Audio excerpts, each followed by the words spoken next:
Hello everyone and welcome to the PTL Season 1. I am Stephen Dickey and joining me is my wonderful co-host with amazing afro hair, Keegan. Keegan? Hello. Hello. How are we doing? Ready to watch some delicious, amazing, bloodthirsty Pokemon battles.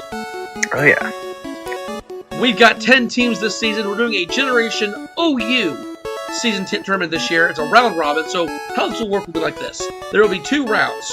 There will be one round where we'll be playing a bunch of games and against each other, and then winner versus winner, loser versus loser, etc. until we get to the quarterfinals.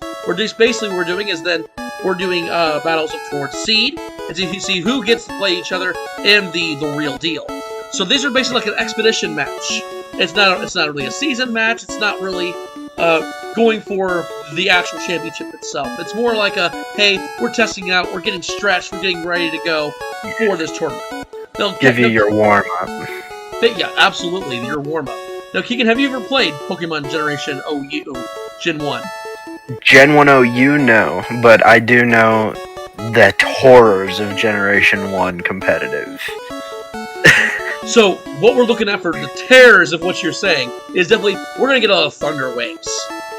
Oh, yeah. We're looking at Thunder Waves, we're looking at Sleep Powders, we're looking at Hypnosis. And yeah. Now, another big thing is freezes in this generation are permanent. Yeah, it's so if you're frozen, you're stuck.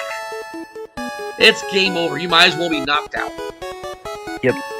You're basically just taking hits, which could be deadly if, let's say, you leave your frozen mon out there and you're not switching, allows the other opponent to go ahead and set up, and that's terrible. Yeah. It's a pain. It is a pain. But with this game 1 we got for you right this dragon is now the Typhlosions versus the Arcanines. Now, these two teams are years apart with their coaches, right? We got a much older, experienced coach in Dontez Bass, and the coach of the Arcanines, and then you have someone literally in their youth, in their right. You got little Aaron Dickey, who's not even double digits in age. Still in the little leagues. He's in the little leagues. So let's bring on. I want to bring up their teams real quick here. So basically, we got Aaron. So he's running Charizard, Venusaur, Lapras, Nidoqueen, Raichu, and Snorlax. Now you have to battle the bear. Snorlax is fantastic. Yes, Snorlax is phenomenal no matter what gen you put him in. I love Lapras. Lapras is great. Venusaur will be huge, I feel, in this game. Yes. A lot of sleep powders. Want to see definitely with Raichu doing Thunder Waves. I can see what he wants to use here. Now, grant you, this is a Shmogan set tournament. Yeah. So these trainers cannot have their own set of movesets. They have to be Shmogan specific. Yeah. So that's gonna be interesting. Can be a real pain considering Smogan's sets for some of them Pokemon.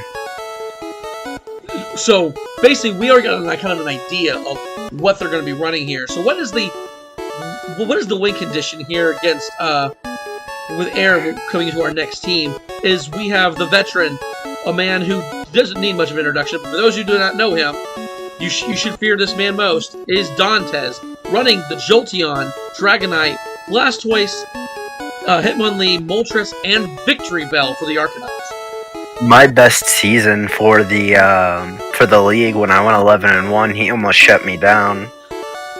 Dontez is a fierce competitor. He is one of the biggest veterans in this tournament, and I see him going far. Jolteon, one of the fastest Pokemon in the game. Definitely T-waving. However, it's an unkind generation where he can also be paralyzed. Yeah. Electric types ain't immune to paralysis yet. And I think grass is also not immune to sleep, I'm sure too, I think.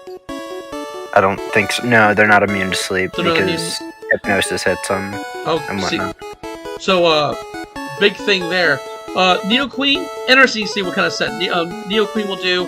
Dragonite, especially when Dragon is actually special, it will not be physical, so we won't be seeing any D-dances or anything like that. We're going to see a lot of probably Thunderbolts, Blizzards, Fire Blasts. Well, Gen 1, I don't even think D-dance existed Gen 1. I don't believe so either. I think that was introduced, what, Generation 2 or 3? I think it was 3. So, with that being said, what do you think is the win condition here? For Aaron to beat out, that's gonna be a tough one. Because it ultimately comes down to Arcanines. They have their Jolteon, they got their Dragonite, they have Blastoise, Moltres, Hitmonlee. Hitmonlee's not going to do a whole lot to anything other than Lapras and Snorlax. Yeah. But Charizard Generation 1 was very, very good because they didn't have a lot of things to keep it in check. In the later gens, yeah. Charizard was a power player in the first gen. Especially he gets access to Slash, which is huge with his high speed stat. Yeah.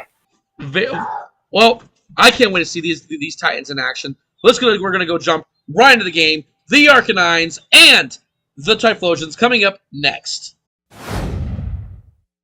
And we're back. So here we go. Round 1, best 2 out of 3 between the Arcanines and the Typhlosions. Here we go. So it looks like the Snorlax versus Jolteon.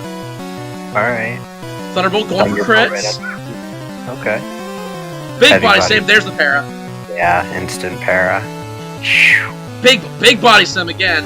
Do we get parried? No para. Nope. Do we get paralyzed? No. Going for the rest. Instantly going to sleep. Alright. Now Jolteon has one of the highest crit rates. This could be bad for Aaron right here. Oh, Jolteon's running rest. Ooh, interesting. Very, very cool. Smogon having a rest Jolteon is... So what, Thunder Wave rest? What, Pin Missile Thunderbolt? Probably something along those lines. Self-destruct! Self-destruct. I mean, takes out Jolteon. I mean, you can't play shenanigans that way. That takes away the Thunder Wave unless this Victory Bell has Stun Spore. It's a good chance.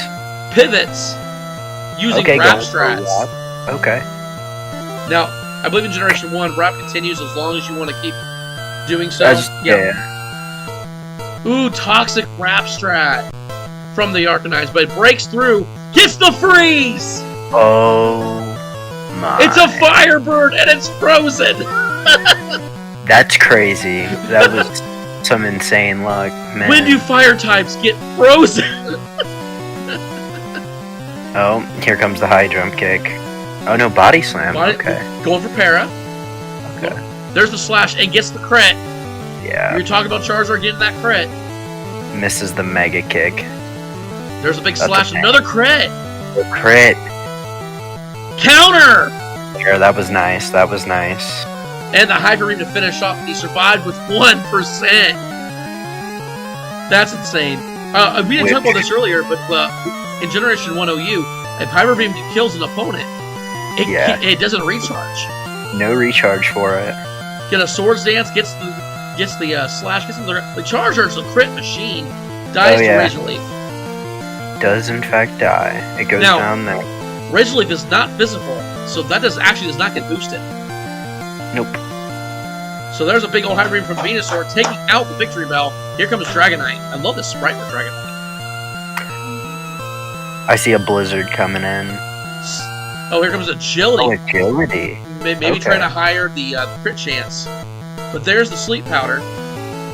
Right back to sleep. And wakes up again. Dang. Not doing very much damage even with that crit. It was not doing a lot of damage. Here comes the big Blizzard. Yep, there's the Blizzard. Dragonite's got a huge special attack stat. Yeah. There's a Swords Dance. Blizzard misses. Gen 1 miss right there. Yeah. Going back to sleep. Dragonite's going for broke here. Like he's trying to take it all on his own. And there's Lapras in the back. A good hit on Blizzard could definitely bring it back. I would also assume that this Dragonite is probably packing Hyper Beam. Oh, 100%. Probably Hyper Beam, Blizzard, Fire Blast, Body Slam, something.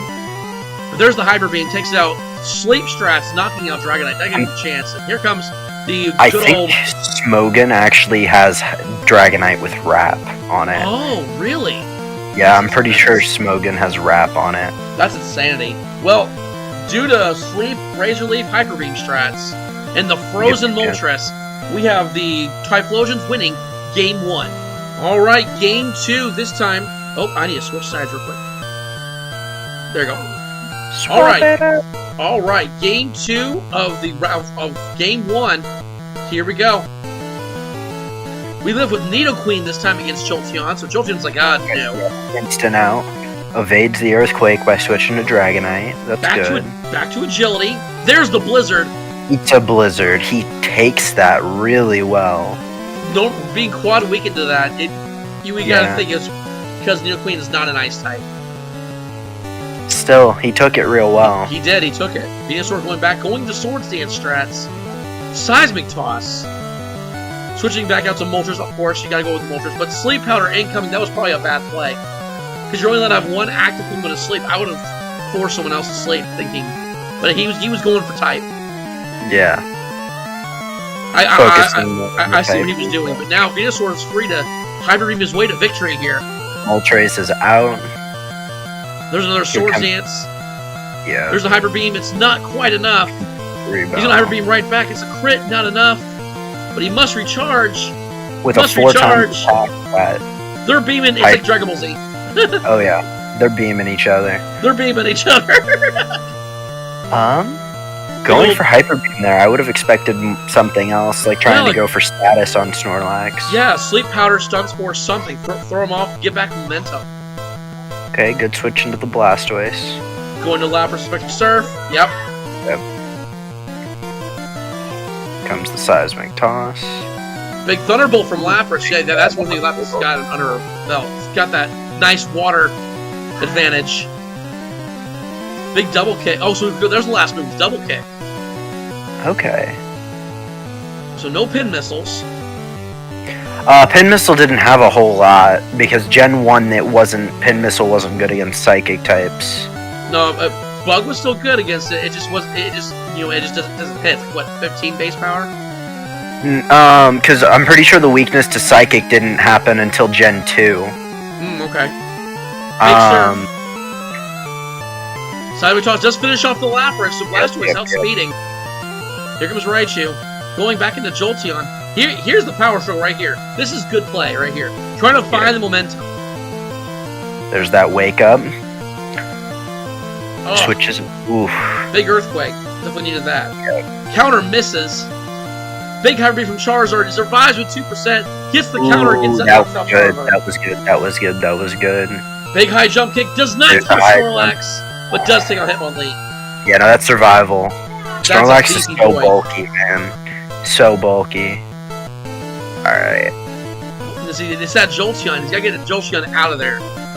Yeah, in order for Raichu to get much anything on him. There's the Gen 1 T-Wave. T-Wave. Double kill on Nidoqueen. Not gonna take it. Well, the big girl she is. A little There's bit the of Earthquake. Does not live. The poison typing really helped out there. Surf will take out Nidoqueen. And Raichu wet Thunderbolts and wins. Right? Yep. That's it. That's what it looked like. There you have it. An amazing display of Game 1. The Typhlosions take Game 1. But you know what? These battles are just like an Expedition match. These are people probably relearning Generation 1 who's been playing the more modern metas. Yeah. Venusaur was definitely Aaron's win con there. 100%. Sleep was huge. Yes, it was phenomenal. Getting that sleep down, getting the Swords Dance up, and then just being able to free Hyper Beam people into the ground. It was really, really good. Well, guys, that's our first game. If you guys like this game, please leave a like, subscribe, and we will give Game 2 to you momentarily. Don't look away. More battles on their way.